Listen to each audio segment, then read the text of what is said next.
Winning Strategies for Leaders, Chapter 4, Explainer. Welcome, everyone, to this deep dive explainer. Today, we're exploring the absolute ultimate test of leadership. We aren't talking about managing a team when the market's booming or, when morale is just naturally high. No, we're talking about the gritty, foundational reality of what happens when the walls start closing in. It's a fascinating, deeply philosophical approach to management, and we're going to break the whole thing down step by step. When every plan fails, what is the one thing a true leader must never lose? Okay, let's dive into this. I want you to take a second and literally picture a moment of total crisis in your own life or career. Your primary strategy, it's failed. Your backup plan has completely collapsed. Your team is looking at you wide-eyed, waiting for direction. In that exact moment, when every single plan goes out the window, what is the one thing a true leader must never, ever lose? It's a heavy question, right? The answer actually isn't a new strategy or some clever tactic. The answer is something entirely internal. Unpacking Chapter 4 from Ryuho Okawa's Winning Strategies for Leaders. To find that answer, we're diving straight into this exact source material. Now, while the book outlines 13 core weapons for leaders, we're going to focus our lens exclusively on the profound insights found right there in Chapter 4. This chapter deals with the mental bedrock required to lead effectively. It moves way past standard management theory and gets into the actual spirit of a leader. The true value of a leader. That brings us to our first core concept. You see, a leader's worth is never truly tested when things are going smoothly. I mean, anyone can hold the steering wheel when the road is completely straight and the weather is perfect, right? The true value, the actual undeniable worth of a leader, is only revealed during periods of intense turmoil, chaos, and setback. That crucible is the only thing that proves whether you're actually leading or just merely occupying a leadership position. Unwavering mind and indomitable will. These are the foundational mental traits that determine a leader's true value. So the crucial point is understanding exactly what you need in that crucible. The text highlights two essential, interconnected concepts: an unwavering mind, or fudoshin, and an indomitable will, or futate no ishi. Now, an unwavering mind means that no matter what chaos is erupting around you, your internal state remains completely centered and calm. And an indomitable will? That means your forward momentum, your resolve to push through, absolutely cannot be broken or turned back. Holding firm in this dual mindset isn't just a nice-to-have trait, it's literally the very first condition of true leadership. Because think about it, if your mind wavers, the entire organization wavers right along with you. Measuring your capacity. Once you establish that internal mental fortress, we can start looking at an external metric. Like, how do we measure a leader's actual capacity? Well, it's not about your profit margins, and it's for sure not about the fancy title on your business card. The true measure of your capacity as a leader is determined by how many people's lives you can actually take responsibility for. I challenge you to think about the people you currently lead. Are you just managing their daily tasks, or are you truly bearing the weight of responsibility for their well-being and their futures? The larger your capacity to carry that weight, the larger your true capacity as a leader. Let's look at traditional responsibility, which is managing tasks and avoiding blame, versus leadership capacity, which is taking responsibility for people's lives and turning it into love. And this brilliantly illustrates a massive paradigm shift. Traditional responsibility in the corporate world usually means, well, managing tasks sufficiently and, let's be honest, avoiding blame when things go sideways.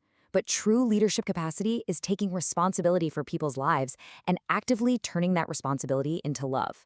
Now, I know love isn't exactly a word we throw around often in the boardroom, but in this context, it's absolutely the most powerful leadership tool you have.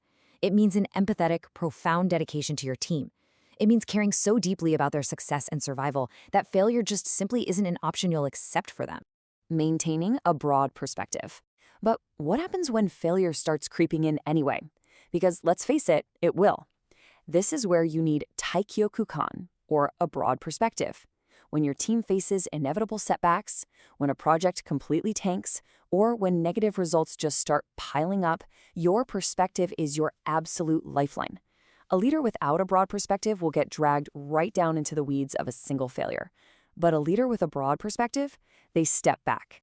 The mindset shift when losing involves zooming out from the immediate defeat, seeing the overall victory and defeat, and remaining completely calm despite a losing streak. Now, what's really interesting about this shift is how practical it actually is. When you're losing, you have to execute a very specific mindset shift. First, you zoom out from the immediate defeat. You've got to stop staring at the one battle you just lost.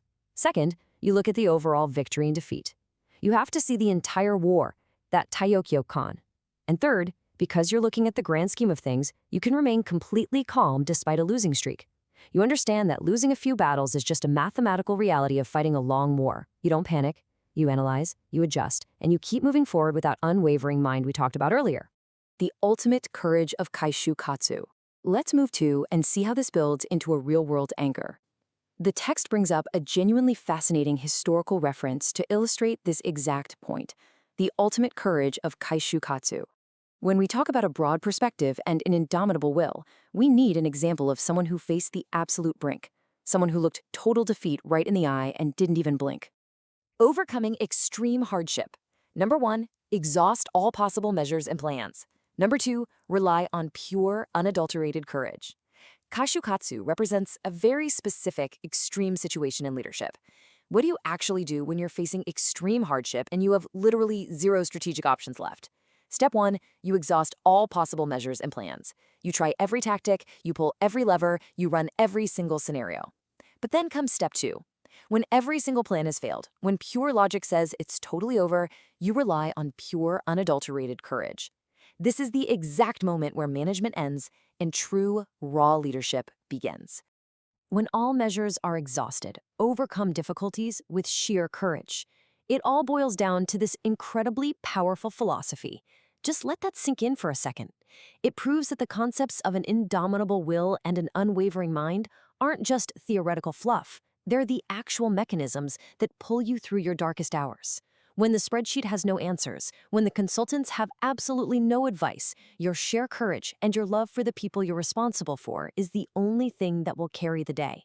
The next time you face a total loss, will you panic or will you show your true capacity? I want to leave you with this final lingering thought. The next time you face a total loss, because if you're truly leading, that day absolutely will come, what's your default reaction going to be?